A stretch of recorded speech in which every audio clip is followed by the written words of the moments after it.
Hello viewers, आप सभी का स्वागत है पाथफाइंडर्स बाय एकेडमी पे। सो फ्रेंड्स, भारत आज एक ऐसे स्टेज पर पहुंच चुका है जहां पर भारत वो कर रहा है जिसके बारे में वेस्टर्न कंट्रीज ने कभी इमेजिनेशन भी नहीं किया था।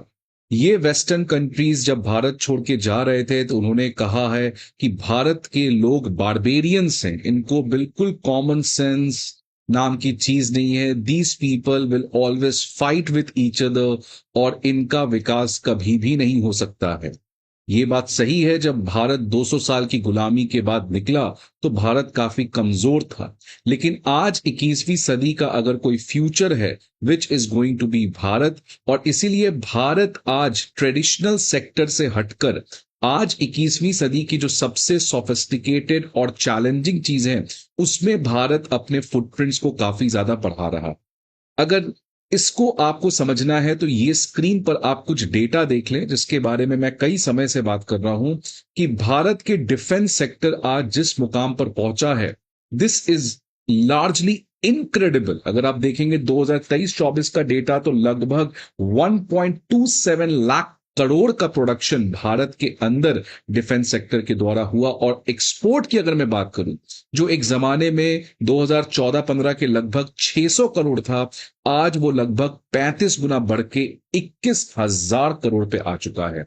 और फ्रेंड्स, आने वाले समय में जैसे प्राइवेटाइजेशन हो रहा है, भारत आने वाले समय में फॉर श्योर एक मेजर ग्लोबल डिफेंस पावर बनेगा।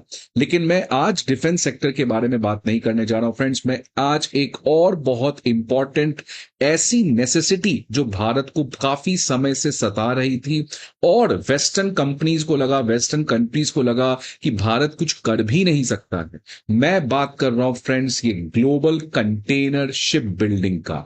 आज जितने भी ग्लोबल शिप्स हैं जो एक्सटर्नल ट्रेड को कैरी करते हैं, इन सभी के ऊपर वेस्टर्न कंट्रीज का कब्जा है।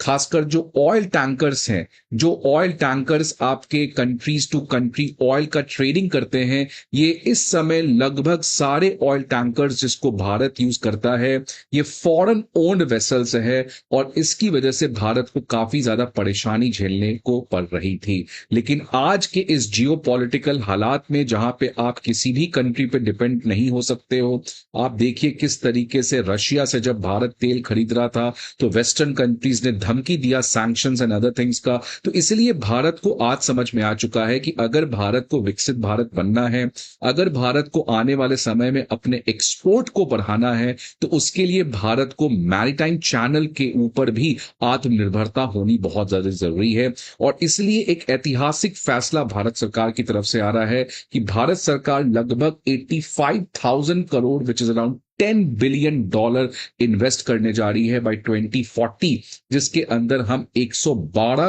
क्रूड ऑयल कैरियर्स खरीदेंगे। मतलब इस तरीके के 112 ऑयल टैंकर्स भारत खरीदने जा रही है। और सबसे खास बात है, they are going to be completely make in India. तो अब हमें अपने एनर्जी सिक्योरिटी के लिए, अपने इकोनॉमिक सिक्योरिटी के लिए वेस्टर्न कंपनी से रिक्वेस्ट नहीं करना पड़ेगा। Rather India is going to have its own oil tanker, which is a remarkable step towards आत्मनिर्भरता। तो फ्रेंड्स देखिए, भारत सरकार की तरफ से ये प्लान रेडी हुआ है जहां पर हम लोकल बिल्ट ऑयल टैंकर्स की जो स्ट्रेंथ है अपने टोटल कैपेसिटी में, उसको 5% से बढ़ाकर इमीडिएटली 7% करेंगे बाय 2030।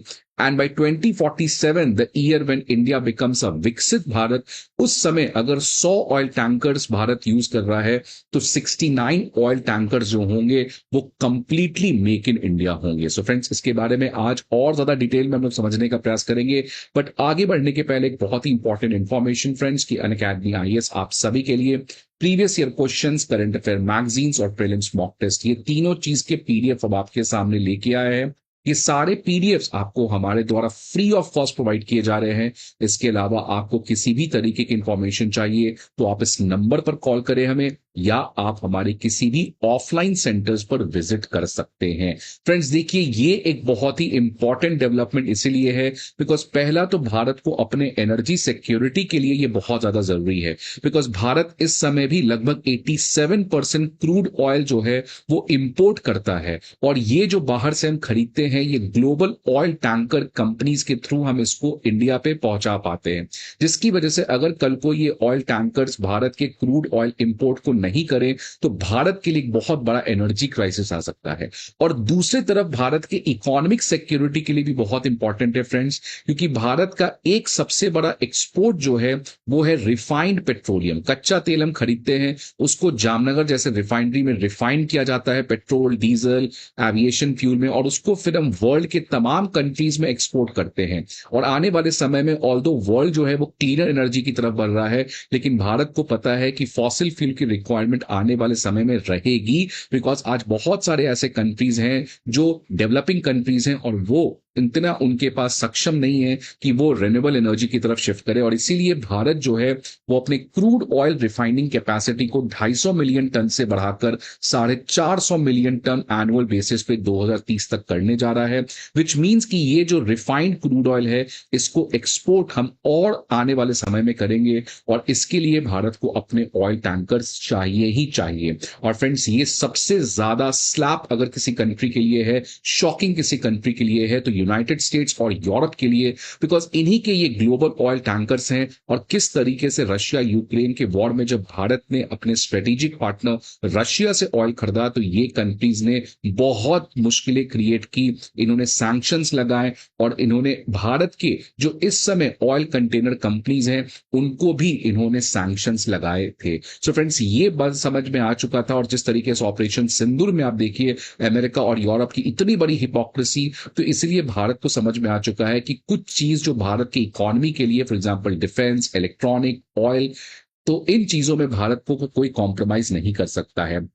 फ्रेंड्स, इस चीज को अगर मैं एक और डॉट के साथ कनेक्ट करूं तो एक और बड़ा फैसला 2025 में ही प्रधानमंत्री मोदी जी ने लिया था, जहां पर 25,000 करोड़ का एक फंड बनाया गया है कि कैसे अपने मैरीटाइम सेक्टर में आत्मनिर्भरता लाया जाए। तो इसमें बेसिकली फोकस ये होने वाला है डोमेस्टिक शिप बिल्डिंग पे। तो ये आज का जो न्यूज है वो है स्पेसिफिकली ऑयल टैंकर पर, बट इन जनरल हमें अपने शिप चाहिए, not only for oil but for textile, but for fertiliser, but for agriculture. हर एक चीज को अगर हमें भेजना है या खरीदना है तो हमें अपने शिप चाहिए। और इसीलिए फ्रेंड्स, इसी साल एक और खबर आ रही थी कि भारत जो है वो आने वाले समय में एक भारत ग्लोबल लिमिटेड कंपनी बनाने वाला है, जो ये भारत का आत्मनिर्भरता का जो सपना है मैरीटाइम सेक्टर में, इसको पूरा करने के लिए अब अपने खुद के ग्लोबल शिप को बनाने जाने वाला है। सो भारत ग्लोबल लिमिटेड बनना ये भी एक बहुत बड़ी अचीवमेंट है भारत के लिए। फ्रेंड्स, ये देख सकते हैं टॉप 10 शिपिंग कंटेनर कंपनीज, इनमें से